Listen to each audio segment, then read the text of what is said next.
Bam, Coach often will rest his leading man at the start of the fourth to give him a little bit of a break. Tonight, that was you. Tonight, you didn't get a rest. You played all 12 in the fourth.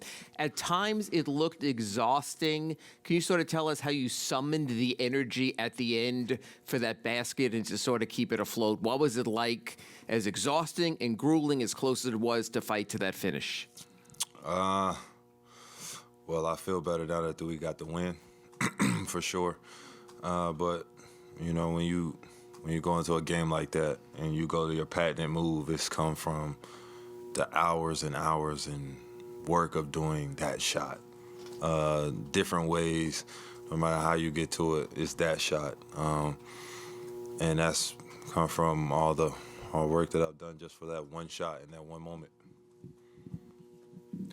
A lot of the offense has run through you today. How much do you kind of enjoy going back to that role of, you know, obviously you look for your own shot a lot too, but playing as a facilitator? I feel like it's great getting everybody involved, so everybody feels comfortable, everybody feels like they're depended on. And we need everybody to be aggressive because we're down guys. But for the most part, man, it was great to have everybody who played involved. And, you know, it's those type of things as building habits. It's building that connection, getting used to one another. And obviously in the biggest moments of games down the line, everybody got to be on the same page. Bam, going back a few years, there was the night you scored 41 against Brooklyn, it was a similar night with a lot of guys out, and you kind of shouldered the load that night. But I'm curious as to now, especially going through the playoffs like you did last year with a broader offensive role, does taking on that kind of offensive burden come more naturally to you now? Yeah, definitely easier because I obviously have a pad move at this point that is my go-to shot. But, you know, obviously I have a voice now. Being able to speak and everybody follow definitely makes it easier. And it makes it easier when you know what you're talking about. Bam, tonight you were unstoppable on the paint. Would you like to receive more balls in the low post and play more like a traditional pivot? Nah, because, you know, traditional big man, I feel like don't exist anymore. Everybody's positionless at this point.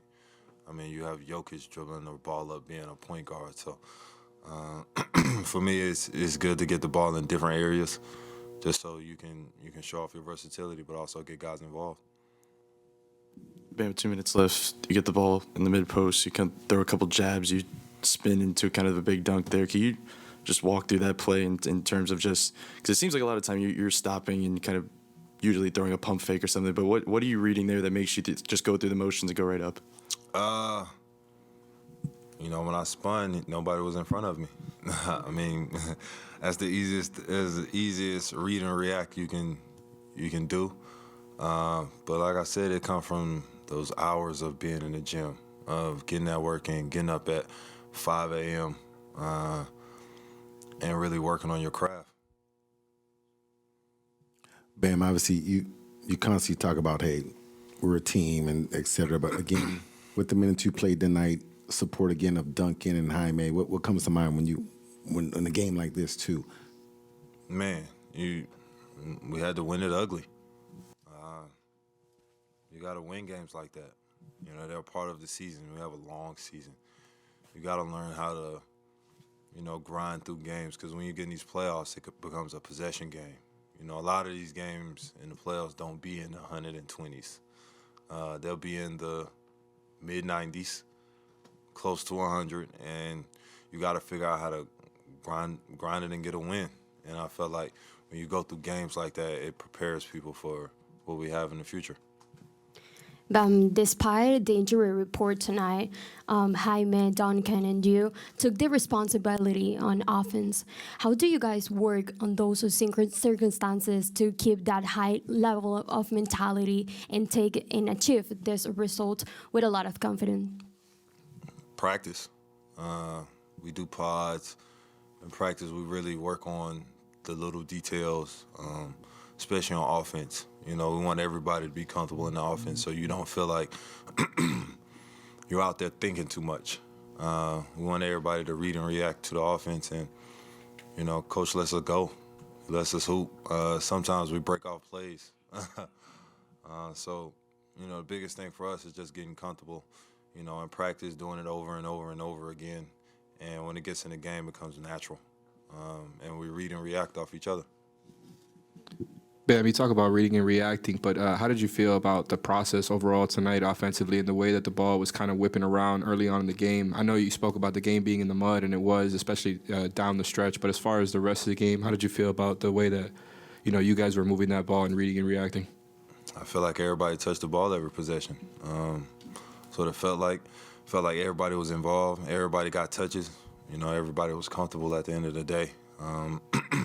That's what you want, because you get in these seven game series and you don't know who's gonna score. You don't know what type of night somebody's gonna have. So, it's best to have everybody on board and ready for those situations. Bam, just what are your thoughts on Caleb Martin's return, and how important do you think he is to the team? I mean, we got the win. That's the biggest thing. But Caleb is so dynamic. He can score, he can defend, he can play point if you need him to. You can put him in so many different roles, and he accepts that challenge. And he's one of the vocal guys in the huddle now. That's why I've seen him really grow, really being a voice. And, I want him to keep being that voice, because sometimes, people get fatigued of hearing my voice. Caleb don't really talk a lot, so it's good for him to develop to be comfortable enough to actually speak in the huddle. Black Lives Matter, people. Duck and shoot. 8 of 7.